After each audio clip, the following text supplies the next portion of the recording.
Governor Hochul, yes or no, do you think someone who's committed murder or rape in this country, in that they're here illegally, should have tools at their disposal to avoid deportation? As the governor, his primary responsibility is to protect the people of New York. I'm sorry. Those crimes are abhorrent. I'm sorry. Whatever response you prepared to give today dwarfs in comparison to your actions as governor.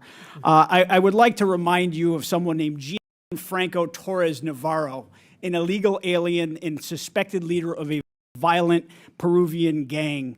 He was tied to 23 murders in Peru and came to this country illegally across the southern border.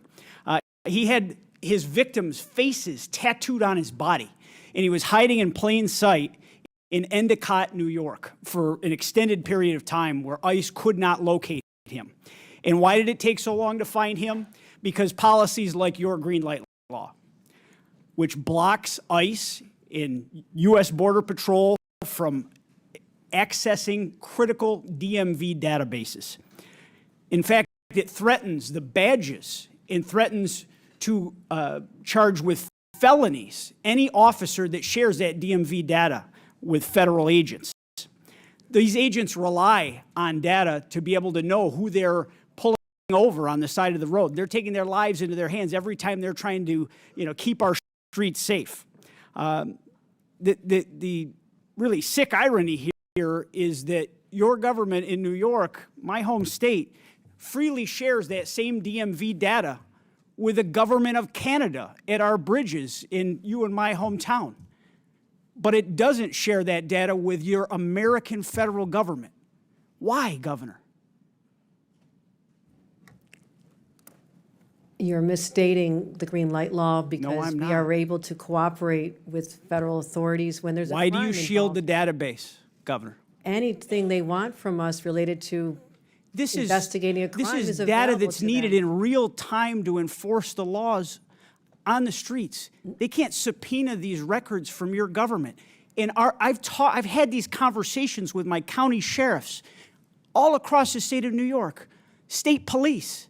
They want to work with the federal officials. They want to clean up these messes, but they can't because they are being threatened by you and our Attorney General that they'll take away their badge and end their careers. Been countless instances where we've cooperated with federal law enforcement. It happens on a daily basis. And so your characterization is just incorrect of how we provide information to people who ask for it. You share the database in its entirety with Canada, but you don't share it with the federal government.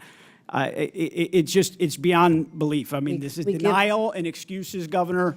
You know damn well that the New York State Sheriff's Association, the State Association of Chiefs of Police have both condemned the green light law. Sheriffs from Erie County, Niagara County, Monroe, Albany, Broome, Dutchess, and Oneida counties, multiple parties represented here, not just Republicans, have warned that your law ties their hands. It puts officers' lives in danger, and it shields criminals from accountability. When you refuse to work with law enforcement, when you refuse to hand over data that can protect communities and save lives, you are actively aiding the illegal alien criminals who have crossed our borders and committed violent crimes. And the consequences are not hypothetical. Your bail reform law is the reason that Laken Riley is dead. He should have been in jail in New York, and he wasn't. He went to Georgia. He fled our state because he should have been in prison. These are tragic and real circumstances. In Buffalo, a Venezuelan illegal immigrant hacked his wife to death with an axe. In Syracuse, an Ecuadorian national strangled a young woman on her birthday and dumped her body in a park. In Irondequoit, in Monroe County, a Dominican national slaughtered an entire family, including 2 toddlers, and he set their house on fire.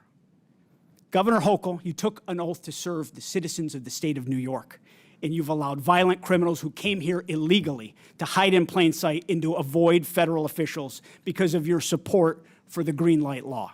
I mean, this is an abomination. This is not keeping New Yorkers safe. We turn over the information you're referring to all the time. You're misstating the laws and its purpose. We cooperate all the time. As much as I want to believe you, Governor, I believe the cops more. Well, I believe the cops that I know and I trust in our same hometown that are out there in the streets every single day. Your laws put lives in danger. Your laws have led to people being murdered. My job is to protect the people of New York, and I fight hard every single day. I have doing done a more very lousy to job of reduce it, the Governor. crimes. Murder rates are down to historic lows, and we're working hard to make sure one crime is one too many. I take this very seriously, but we do cooperate when anytime they need help with law enforcement, and you're just That is refusing just to not accept what the law enforcement You're officials just not tell me, accepting Governor. the facts. I can't help that. I trust the professionals. You and I aren't police officers. I trust the people out in the field that wear a badge, that are honorable, decent, hardworking people. And that's why they should And be usurped. you have a record of disrespect to law enforcement, just like you disrespected every corrections officer in the state of New York. You have a lot of gall to come here and criticize the president for using the National Guard to actually bring law and order to the streets of our country. When you sent those same National Guard officers to become corrections officers after you destroyed the lives of so many of the hardworking corrections officers of the state when you broke their union.